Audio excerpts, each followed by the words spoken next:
Hello there. Once again, this is Anton from Anton Obey. Thank you guys for stopping by the collection room. It's going to be a week of hauls, and that's what it is. I just had a lot of luck finding comic books that I wanted to buy this week, either online, in this case, in person, but not at a local comic book store. We stopped in. We run up to a town called Las Cruces, about an hour away, and that's where we go for our midwife appointments for the baby and everything like that. And along the route there is a used bookstore called Coaz Books, where we'll stop in and get books. And in this instance, I found a bunch of used comics. And I was able to pick all of these up. These were $1 a piece, except for the big one in the back. Conan, that was $5. And I was just mega impressed. These were all bagged and boarded, but the bags were pretty gross. And you know how I hate bags anymore, so I just got rid of them all. They looked like they were getting pretty deteriorated. The plastic was not so good anymore. But picked this up, and like I said, these were $1 a piece. And I thought, for Conan the Barbarian, maybe not one of my favorite titles. I do like barbarian comics and things of that sort, but Conan is probably not one of my more favorite ones for some reason.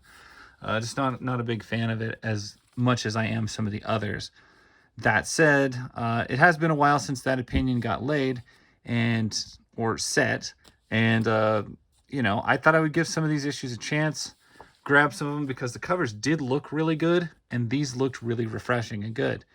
Now, they had a bunch of newer ones, like from different publishers and stuff like that. But I just stuck with the older Marvel stuff because I thought it looked, to me, more like what I want in a comic book, which is, you know, actual comic book art and color and fun and everything like that. So these go quite well with, like, I used to love old issues of Thongor. I love DC Comics, Warlord, and comics like that. So this falls in that line. I just personally, Conan as a sympathetic character, I always thought he was kind of a bastard and never rooted for him the same that I could root for other characters, even like Cerebus and stuff, when it comes to barbarians and savages. Conan is just less likable to me. So that is where I'm at. However, I also appreciate a good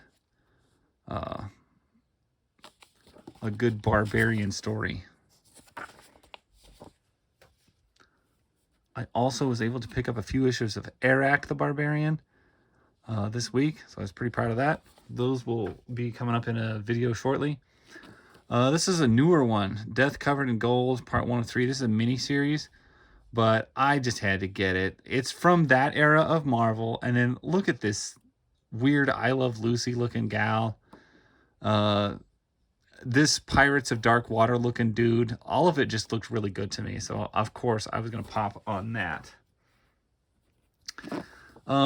This is a Dark Horse. This was like the only Dark Horse one there. I don't really do Dark Horse comics in much of anything anymore. I used to read some of the old Predators and Alien stuff, but not my favorite publisher by any means. But this, I thought I'd give it a shot. It has very Frazada looking art in it. I don't believe it is, but definitely of his vein of type of work. And this almost looks like a Linzer. Oh, it is. It is a Linzer cover. That would be why I bought it, because it's a Linzer cover.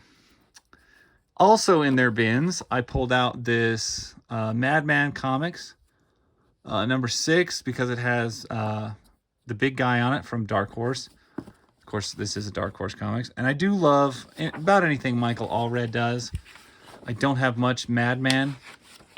But if there is a line in the Dark Horse thing that I will still cross, it is I will pick up Madman stuff. Because it is so bright, so colorful, so exactly what I want comics to look like still. And Michael Allred does that, and I really appreciate it. I picked up this for the sheer novelty of it. This is Hamster Vice. Basically, it's a Miami Vice type knockoff book by Blackthorn.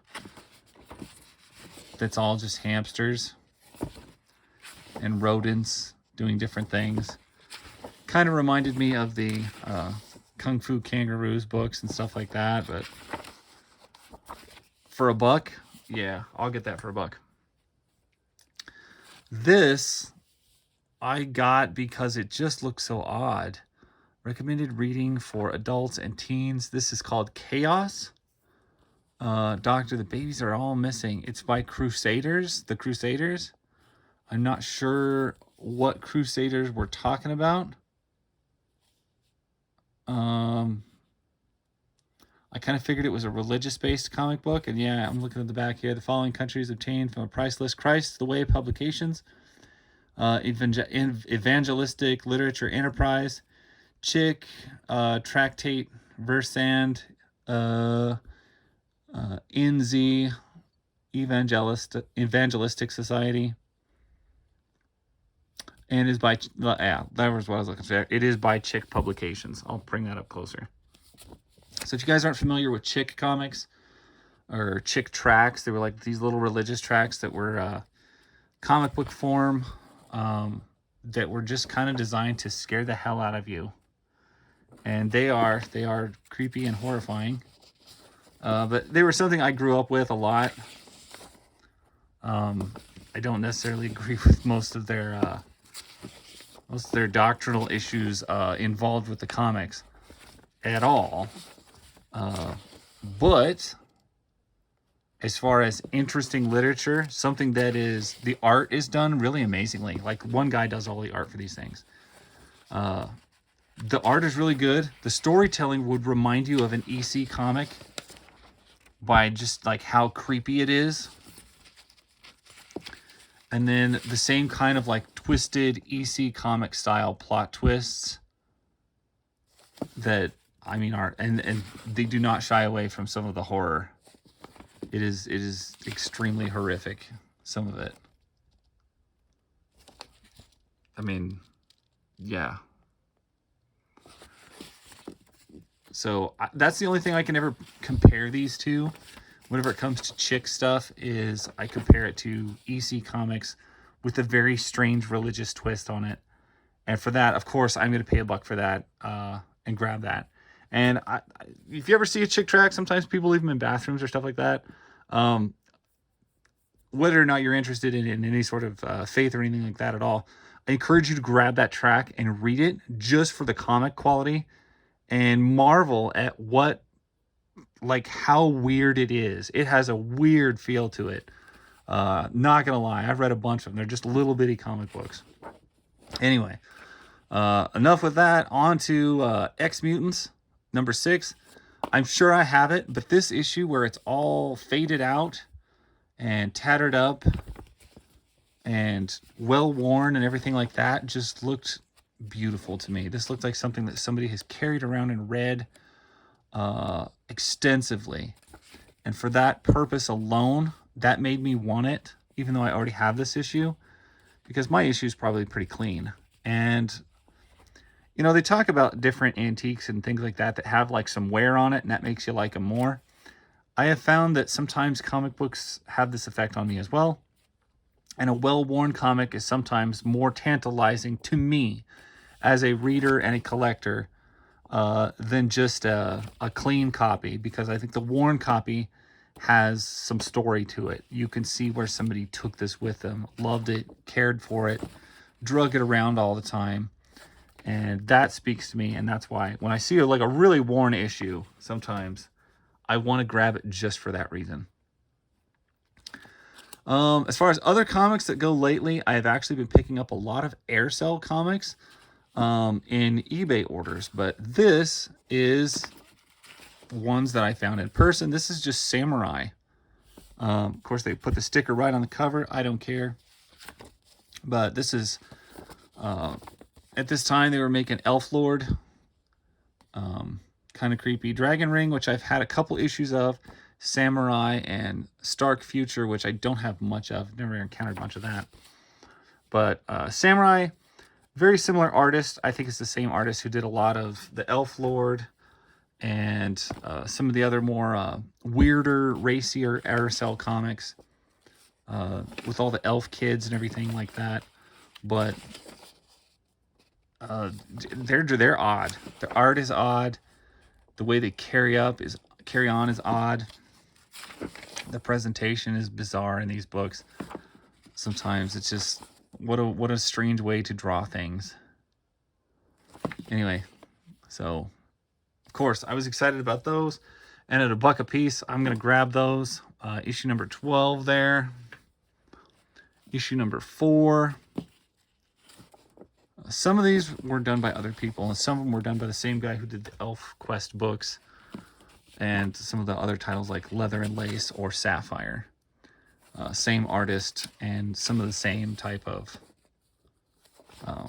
character depiction where everybody's like a scrawny little elfin person.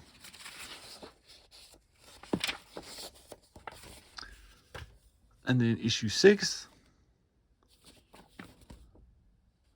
Dinosaurs for Hire.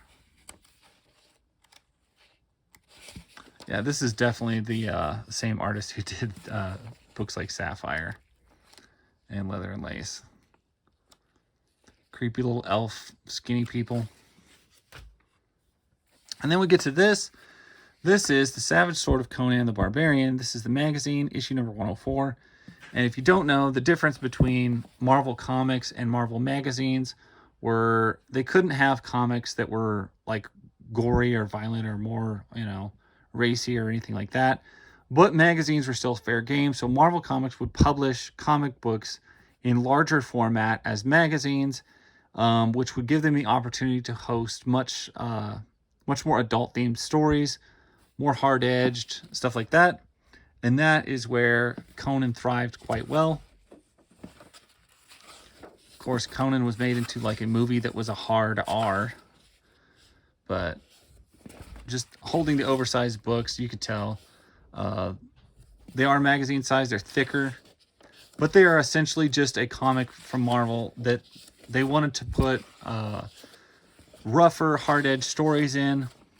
And so they just had to publish them in a larger size and a larger format in order to do that. And you can see that these are all black and white. I have actually quite a few, well, not quite a few. I have a couple Marvel Comics magazines that, like Howard the Duck was featured usually in those. Some Punisher was.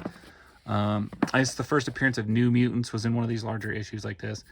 And that's why I got it. I had to grab one. They had a bunch of them. I didn't really want to get involved in a bunch of them. I just wanted a couple. So that's what I did. That's what I got. And that is this haul. That is everything I got. This was $28 from Coaz bookstores. And I thought it was a wonderful price for a wonderful set of books.